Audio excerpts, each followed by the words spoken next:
My sister and her boyfriend cleaned out our aunt's apartment. They had no idea what they just lost. She stole our aunt's furniture and sold it at a yard sale. 3 years later she found out what that furniture cost her. Why sister Rachel emptied our aunt's apartment while she was dying in the hospital. Her boyfriend Derek helped load everything into a U-Haul. 3 years later they found out our aunt was worth $9 million and I got it all. Rachel was 34. Worked in real estate, drove a white BMW her boyfriend bought her, always wore designer clothes, always talked about money. Our Aunt Sarah was in ICU, heart attack, tubes everywhere. I was sitting with her when Rachel walked in with Starbucks. Hey Aunt Sarah, do you have a will? I looked at Rachel. Why are you asking that? She smiled. Just want to make sure everything's in order. Aunt Sarah said yes, I have a will. Rachel kissed her forehead and left. I stayed. 3 days later Aunt Sarah came home from the hospital. Called me crying. My apartment is empty. I drove over immediately. Everything was gone. Crystal, silver, furniture, even her dishes. Our neighbor Mrs. Chen saw me. Your sister and that boyfriend of hers, 2 vehicles, took everything. It took them 90 minutes. I called Rachel. Where's Aunt Sarah's furniture? She acted confused. What are you talking about? Maybe she forgot where she put things. The medication does that. I said, Rachel, I know you took it. She laughed. Prove it. Hung up. I drove to Aunt Sarah's. She was sitting on the floor. No chairs left. I'm so sorry this happened. She smiled. Don't be sorry, dear. I know exactly what to do. She called her lawyer Robert the next day. I sat with her while she updated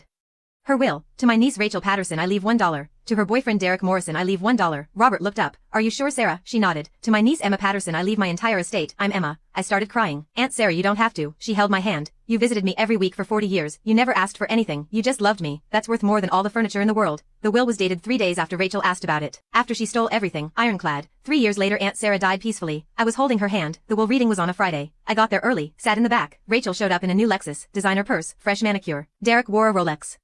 They sat in the front row smiling like they'd already won. Robert opened the folder. To my niece Rachel Patterson I leave $1. Rachel's smile disappeared. What? To Derek Morrison I leave $1. Derek leaned forward. This is a joke. To my niece Emma Patterson I leave my entire estate valued at $9 million. Rachel stood up so fast her chair fell. $9 million. She lived in a studio apartment. Robert said calmly. She lived modestly, invested wisely for 45 years. Rachel spun around, saw me in the back. You knew she had money and you didn't tell me. I